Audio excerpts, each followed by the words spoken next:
Bonjour et bienvenue dans l'émission Bonjour chez vous.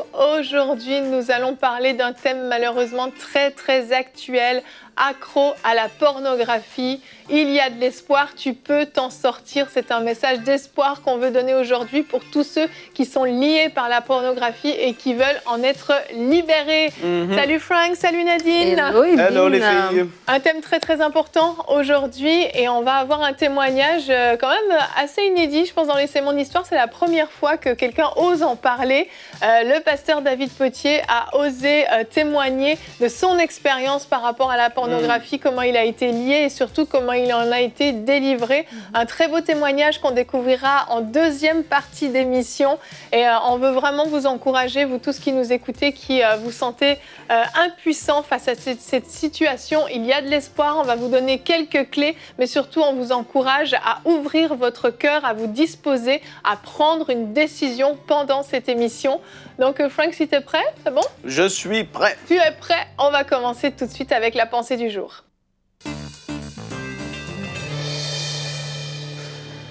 Eh bien, plusieurs parmi vous, vous pouvez vous dire qu'il y a beaucoup de gens qui vont sur Netflix, qui vont sur Amazon, qui vont sur Twitter, Instagram, toutes ces choses-là par jour. Hein, on parle de milliards, là. Mais pourtant, les études montrent que sur des sites pornographiques, il y a plus de visites par mois que si tu réunis Netflix, Amazon et Twitter tous ensemble. Il y a plus de visites sur des sites porno que tout ça rassemblé ensemble par mois.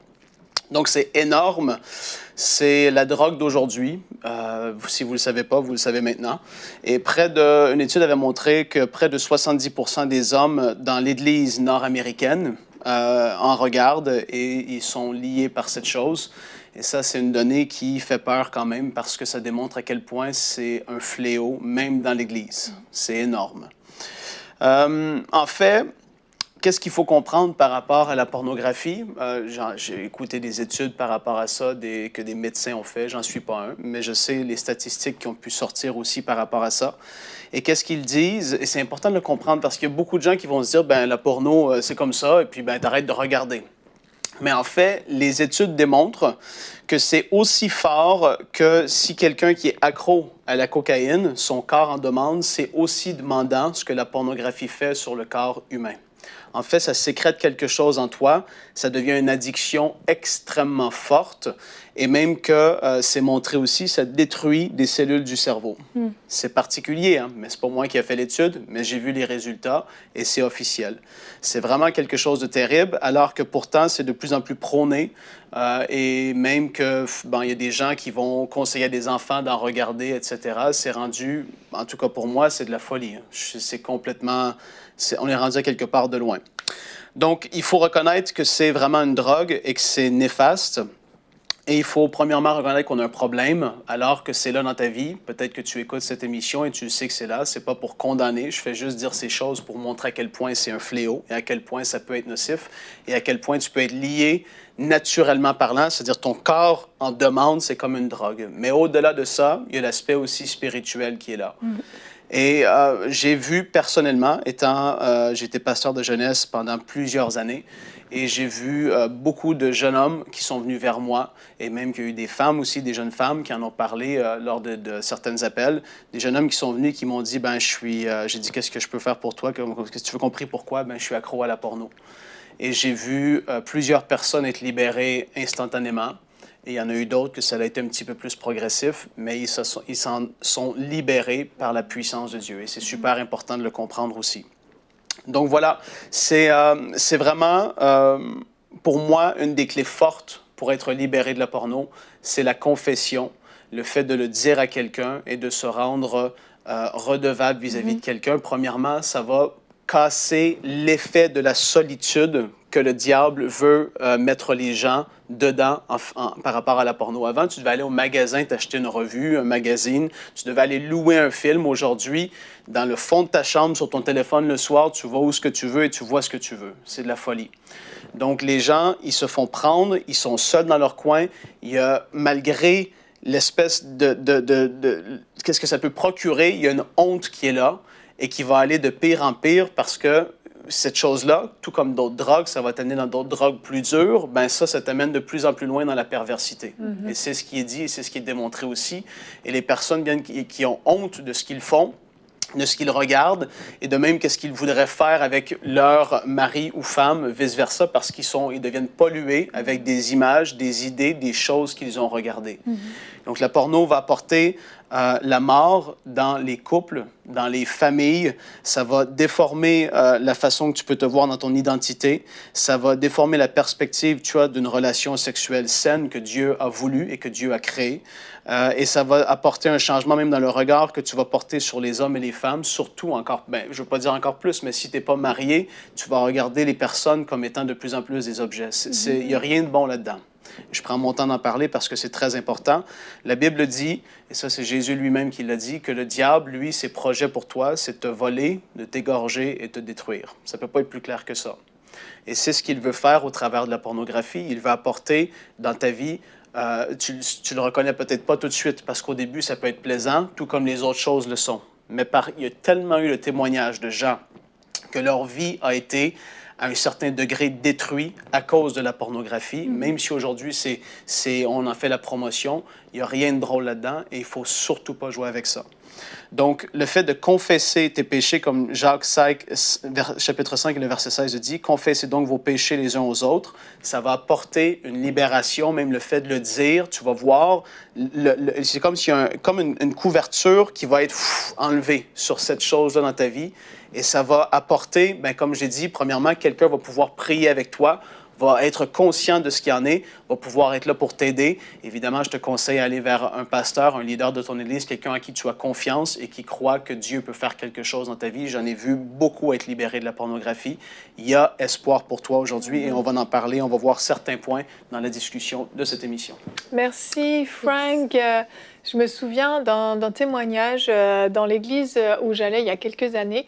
Un jour, il y avait une prédicatrice qui était là et qui, à la fin de son message, a ressenti qu'il fallait faire un appel pour un jeune homme qui était accro à la pornographie. Et elle lui a dit, si c'est toi, viens, avance-toi, le Seigneur veut vraiment te délivrer. Et là, un jeune homme qui était jeune marié avec un bébé s'est levé devant toute l'église. Il était connu, il était impliqué dans la jeunesse même, s'est levé devant toute l'église. Et puis, en fait, en larmes, s'est avancé, rempli d'humilité, en disant, Seigneur, je veux que tu me libères. En fait. Et ça, cette confession publique, et c'est pas obligatoire d'être public devant l'église, mais là, en l'occurrence, Dieu est passé par là, cette confession publique a brisé cette honte et a brisé l'emprise en fait du diable qui voulait garder ça secret dans les ténèbres. Il a placé à la lumière ce problème qu'il avait. Vraiment. Et ça a permis aux chaînes de se briser, en fait. Ça a été radical et ça a bouleversé toute sa vie. À ce moment-là, il ne s'est pas posé 1000 questions. Il n'en pouvait plus, il était en souffrance et il a crié à Dieu. Et notre verset du jour, aujourd'hui, nous encourage à crier à Dieu. Le psaume 107, au verset 13 et 14, nous dit « Dans leur détresse, ils crièrent à l'Éternel et il les délivra de leurs angoisses. Il les fit sortir des ténèbres et de l'ombre de la mort. Il rompit leurs liens. » Quand on crie à l'Éternel, Dieu agit. Quand on décide justement de mettre à la lumière ce qui est fait dans les ténèbres, Dieu agit parce que l'emprise du diable, l'emprise du royaume des ténèbres se dissout quand c'est placé à la lumière. C'est vraiment puissant, la confession. Absolument. Je voulais rebondir sur ton dernier point, Frank. Et je veux te dire, concrètement, si tu luttes avec ça dans ta vie, supprime toute forme de porno que tu as sur ton téléphone. Mais là, aujourd'hui, c'est pas juste que c'est téléchargé forcément sur ton ordi comme il y a 10 ans. Là, aujourd'hui, c'est sur les téléphones. S'il faut, et là, je suis radical, moi, je suis comme ça un peu. Enlève Internet de ton téléphone et même de ta maison s'il le faut pendant un certain temps. Tu dois naturellement couper les liens avec cette chose-là, avec ce qui peut t'amener à regarder ça dans l'immédiat. Il ne faut pas jouer avec. C'est comme un alcoolique qui garde plein d'alcool chez lui. Ben, tôt ou tard, ça va être difficile de résister. Ça casse l'habitude aussi. Ben voilà. Mine de rien, il y a une habitude, il y a une routine dans ça. Et c'est comme je l'ai dit, vu que c'est comme une drogue, ton corps en redemande. Évidemment, au début, ça peut être plus difficile.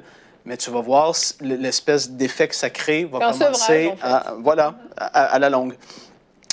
Tu dois, super important, éviter les discussions avec tes amis, les personnes que tu connais, qui vont t'amener à avoir des pensées par rapport à ça, qui vont t'amener à discuter de ces choses-là. Moi, je le sais, j'ai travaillé dans un magasin pendant près de 10 ans. il y avait des gars qui passaient et qui parlaient de n'importe quoi. Et des discussions qui t'amènent qu'à avoir soit une envie ou te dire, ou c'est des tentations, c'est des « ah ouais, évite ça. Fais attention aux discussions que tu vas avoir. Nourris les besoins de ton âme par une affection qui soit saine, par des relations saines, que ce soit même si tu dois, par rapport à ta propre vie, te rapprocher de certaines personnes que tu sais qui sont des personnes qui marchent avec Dieu, si tu es plus jeune, de tes parents qui vont pouvoir te donner une affection qui va combler un certain désir dans ta vie que peut-être tu n'as pas et c'est difficile pour toi en ce moment, ben essaie de les combler d'une façon saine comme ça, sois fort spirituellement. Et comme je l'ai dit, dans les couples mariés, si tu es un homme ou tu es une femme, parce que ça arrive que c'est la femme aussi, la vérité libère. Même si c'est pas facile, la vérité, le fait de le dire à l'autre, va mettre à la lumière et ça va libérer. Ouais. Et c'est super important comment est-ce qu'on a eu de gens ici qui ont dit, qui ont confessé, qui ont dit, etc. Et il y a eu une libération qui se fait. C'est super important. Et dernière chose que je veux dire après ça, les femmes, je vous laisse parler. J'avais une longue pensée, c'est pour ça. Il y a, évidemment, il y a parfois, c'est vraiment, il y a un mauvais esprit qui est là et qui doit être chassé. Il ne faut pas être, vivre sur un nuage et se dire que c'est pas vrai. Il y a des esprits d'impudicité qui sont à l'œuvre et les gens qui se sont ouverts à ça, qui ont eu beaucoup de relations sexuelles hors mariage, etc., qui ont joué vraiment beaucoup avec ça, pas juste le fait de regarder, mais après ça de passer à l'acte physiquement, ben, tu t'ouvres au monde spirituel. Et c'est une réalité, la Bible en parle et c'est vrai.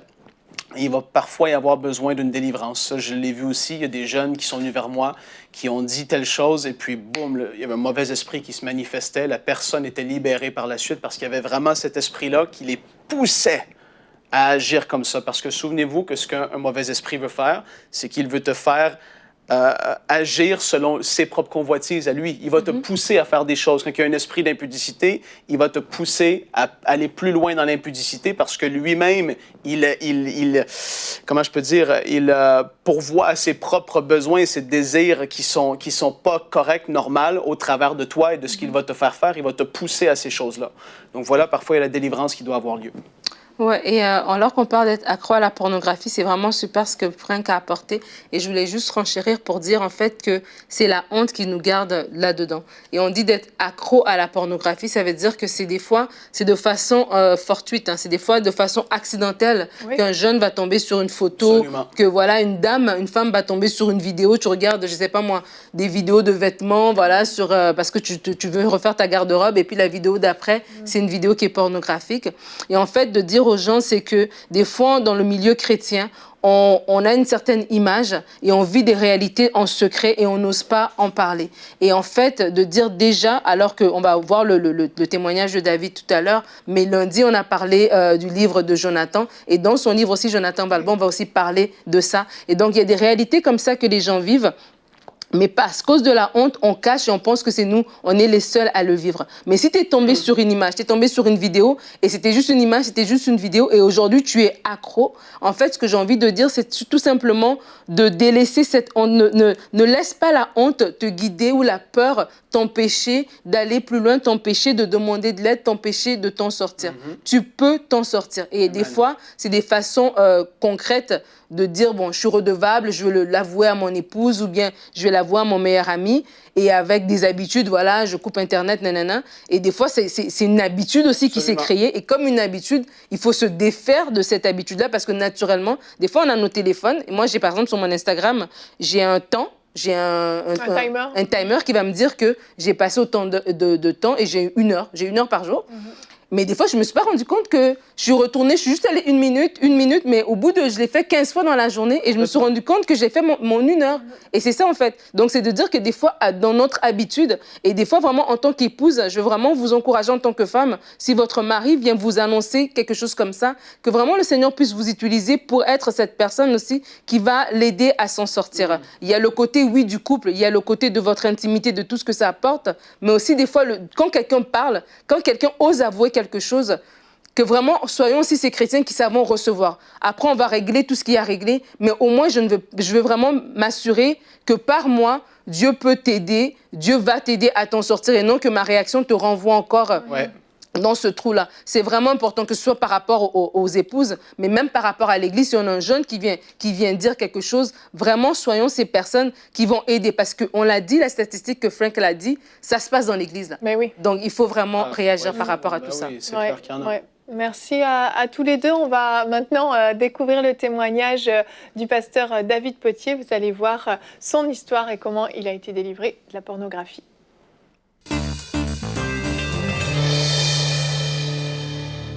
Et on se retrouve pour la rubrique C'est mon histoire. Aujourd'hui, je suis avec le pasteur David Potier. Salut David. Bonjour Evelyne. Tu vas bien? Très bien. Merci d'être venu sur le plateau de C'est mon histoire. Aujourd'hui, tu vas nous raconter une partie de ton histoire assez intime, assez personnelle. Oui. Tu vas nous raconter comment tu as été délivré de la pornographie, vraiment, alors que tu as été pris pendant longtemps dans ce milieu-là. Et c'est malheureusement quelque chose de super actuel, c'est un fléau.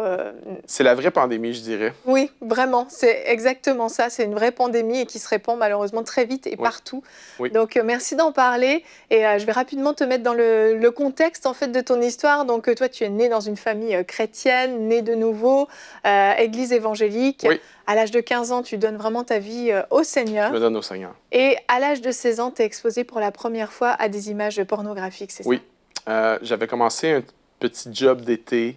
Je travaillais le soir et je revenais à la maison vers 2, 3, 4 heures du matin. Puis, on regarde la télé, juste pour décompresser. Puis, à ce moment-là, à cette époque-là, il n'y a pas nécessairement beaucoup de choses pornographiques ou sexuelles à la télé.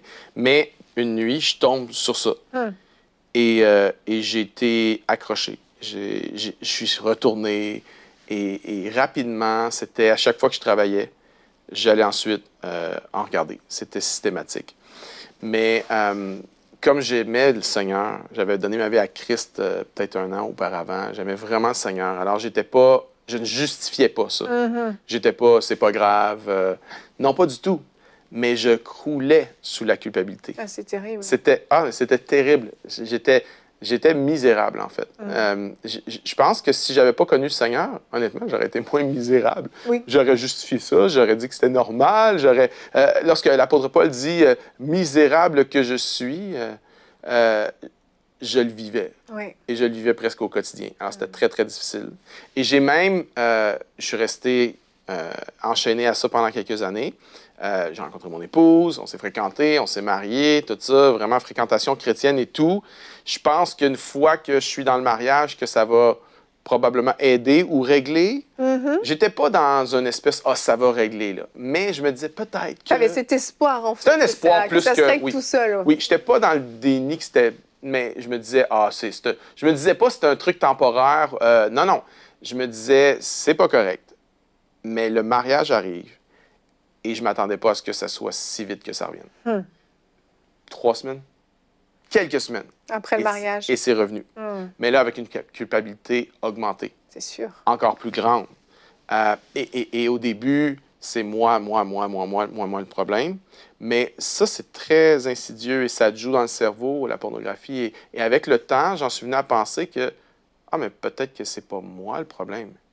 Peut-être que c'est elle, en fait. Ah ouais, c'est pire que tout, ça. Oui. Peut-être que je n'ai pas marié la bonne personne. Peut-être qu'elle n'est pas... C'est ça que ça vient de jouer dans la tête. Et c'est pas que j'aimais pas ma femme, je l'aimais. Mais étant donné que j'étais accroché à ça, ça créait une distance. Oui. Une distance entre elle et moi. Elle ne pouvait pas mettre le doigt sur ce qui se passait. Elle pouvait pas le... Mais c'était ça, en fait. Et moi, je vivais dans le secret le plus total là-dedans. Tu n'en as parlé à personne? J'en ai parlé à personne. Et pourquoi t'en parlais pas, en fait? La honte? La honte, bien sûr. Je me disais que j'étais le seul. J'étais convaincu que j'étais le seul. C'est fou. Moi, j'étais un nouveau chrétien, là. Puis je pensais que les autres chrétiens ils étaient vraiment parfaits, ou presque. Je ne pouvais pas imaginer qu'un autre chrétien avait ces problèmes-là. Donc jamais t'aurais osé en parler, en fait. Non, jamais. Et ça, c'est une erreur. Ça, c'est une erreur. Que j'en ai pas parlé, ça a été probablement la plus grande erreur que j'ai faite.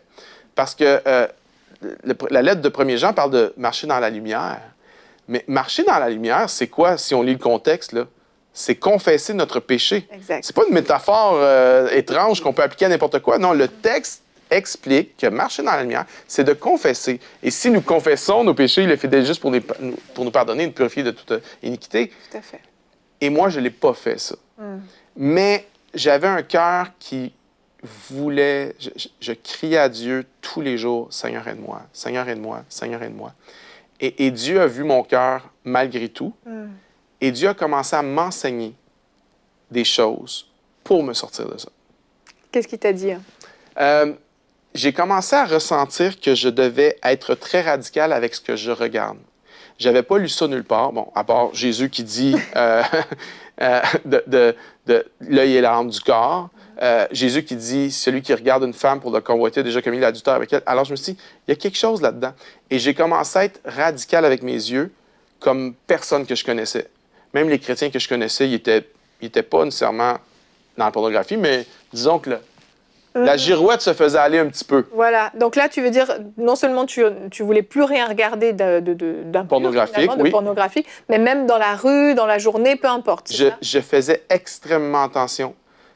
Dès que c'était trop moulant, trop sexy, trop séducteur, je détournais le regard de ça.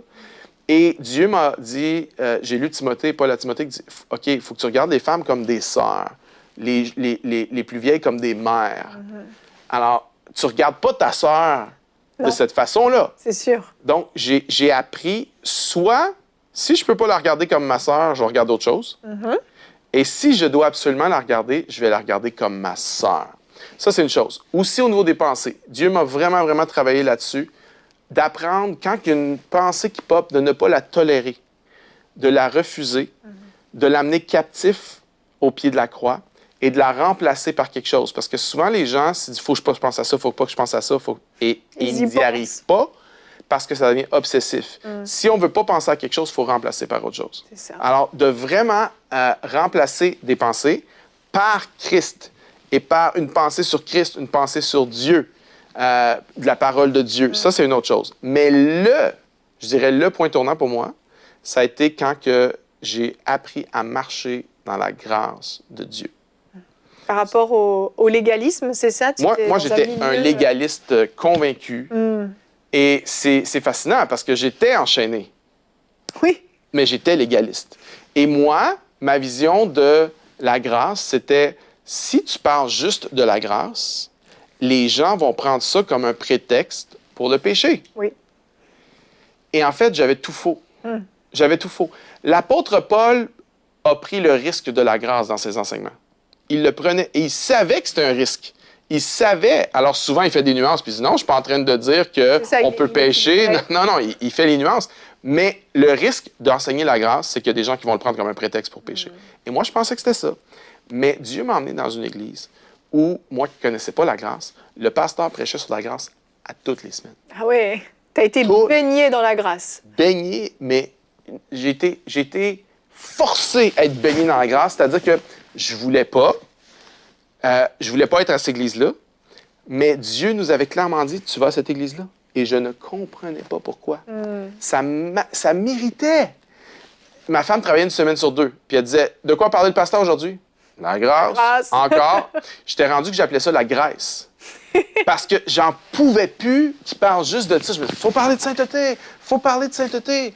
Jusqu'à temps que j'apprenne, que je découvre que Paul dit à Timothée, la grâce de Dieu, c'est elle qui nous enseigne à renoncer à l'impiété. OK.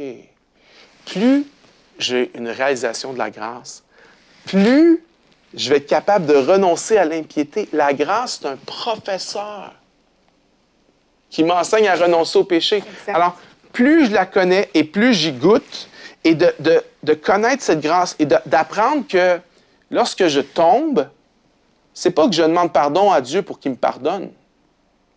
Il m'a déjà pardonné avant même que je lui demande pardon. C'est que Dieu veut que je lui confesse pour m'approprier son pardon. Toutes sortes de choses qui étaient complètement étrangères à moi. Je ne connaissais pas la grâce comme ça. Mais ça m'a transformé complètement. Et de comprendre la grâce de Dieu, comment Dieu vraiment m'aimait inconditionnellement, que malgré que j'étais tombé, il savait que j'allais tomber, il m'a déjà pardonné à l'avance. Ça m'a révolutionné. Wow. Je ne pensais pas Moi, je pensais, je demande pardon pour qu'il me pardonne. Non. Lorsque j'ai compris que je demande pardon pour me l'approprier pour moi, là, ça a tout changé. En fait, ça a enlevé cette culpabilité qui était sur toi, Oui. cette honte, Oui. parce que tu as vu que en fait, Dieu t'aimait quand même, Oui. malgré tout, et Dieu te pardonnait, en fait. Oui. Et j'ai bâti là-dessus, j'ai capitalisé là-dessus par la grâce de Dieu. Et c'est parti, mais complètement. Wow. Complètement parti. Il y a un autre élément aussi, il y a quelque chose que j'ai ajouté dans mon hygiène de vie aussi. J'ai eu un job de jour, puis je l'ai vu comme un crossroad, je l'ai vu comme un carrefour. C'est comme si j'avais un job de jour, puis Dieu me disait, regarde, là, maintenant je te donne ce job-là pour te donner une opportunité de changer des choses dans ton hygiène de vie. Ça a cassé ton habitude aussi. Ça a cassé et j'ai pu rebondir là-dessus. Ça a été un élément. Mais le gros, c'est faire attention à mes yeux, briser les pensées et grandir dans ma compréhension de la grâce de Dieu. Wow. Puis ça m'a complètement... Aujourd'hui, ça fait quoi? Plus de 20 ans? Ça fait plus de 20 ans que je n'ai pas regardé d'image. C'est magnifique. Puis je pourrais dire à quelqu'un qui pense que c'est pas possible, non, c'est possible. C'est possible de s'en sortir. C'est possible d'être délivré de ça. C'est possible d'arrêter. Il y a trop de gens qui disent « Ah, mais c'est le problème de tous, ou de tous les hommes, disons. » Souvent, j'entends ça des gars. C'est le problème de tous les hommes. Puis on sait qu'aujourd'hui, il y a tellement de femmes. De femmes aussi, bien sûr. Il y a des stats qui disent 35. Moi, je pense que c'est même plus, peut-être 50 maintenant des femmes. C'est très, très élevé.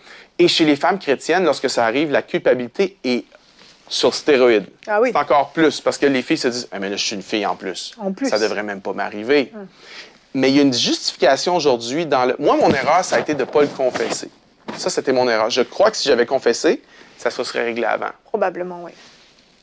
L'erreur que je vois aujourd'hui, c'est que c'est tellement banalisé, les gens le confessent, ils en parlent. « Ah, toi, ah, moi aussi. » Et ça devient comme une espèce de justification et les gens disent « Ben, c'est le problème. » Les gars se disent « C'est le problème de tous les hommes. » Mais ça, c'est pas vrai. Ce n'est pas le problème de tous les hommes. Ce n'est pas vrai. Moi, je crois que c'est la bataille de tous les hommes. C'est le combat de tous les hommes. Il y a probablement 1% des gars qui sont vraiment pas touchés par ça. C'est pas beaucoup, là. Non, c'est pas beaucoup, c'est pas sûr. beaucoup. Honnêtement, 99%, c'est une bataille. On doit choisir qu'est-ce qu'on regarde, qu'est-ce qu'on regarde pas.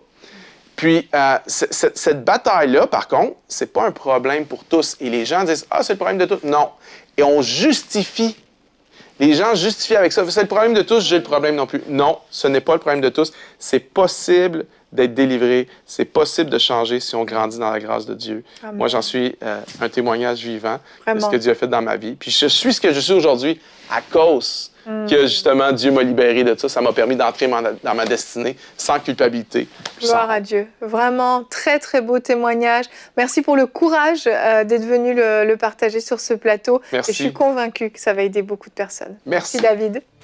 Beaucoup de courage de pouvoir témoigner de ce genre de sujet, mais tellement important, vraiment que vous soyez encouragés et que vous puissiez prendre une vraie décision. Vous avez entendu ce témoignage, vous avez entendu ce qu'on a dit. Aujourd'hui, vous pouvez prendre une décision et si vous êtes un parent, je vous invite vraiment à mettre un contrôle parental sur vos appareils, sur votre connexion Internet. Ne laissez pas vos enfants sans surveillance. La première exposition à la pornographie, c'est à l'âge de 6 ans. C'est une moyenne et c'est terrible. Donc il nous faut agir dès le début, préserver nos enfants le plus longtemps possible. Merci à vous tous d'avoir été avec nous tout au long de cette semaine. On va se retrouver la semaine prochaine pour de nouvelles émissions de Bonjour chez vous. Passez un très bon week-end. Que Dieu vous bénisse.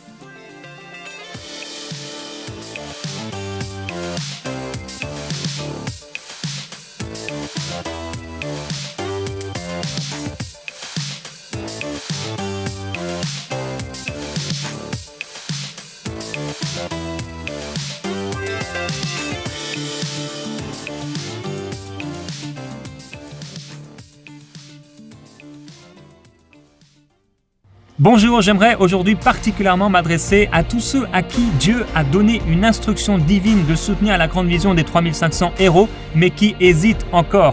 Je veux vous encourager à obéir à l'instruction que le Seigneur vous a donnée et à concrétiser votre don, donc de façon concrète. Que vous puissiez donner par chèque, par virement ou par un autre moyen, aujourd'hui envoyez votre don et obéissez à l'instruction que le Seigneur vous a donné. Vous savez, au ciel, nous ne pourrons plus soutenir son royaume. Mais c'est aujourd'hui, de façon concrète, que nous pouvons, avec l'argent qu'il nous a donné, faire la différence pour la génération présente et celle de demain. Aujourd'hui, concrétisez votre don et devenez un héros à EMCI TV. Dès maintenant, donnons pour achever la construction et équiper le centre EMCI. Pour faire votre don, rendez-vous sur emcitv.com/3500. Vous pouvez donner en une seule fois ou en plusieurs mensualités.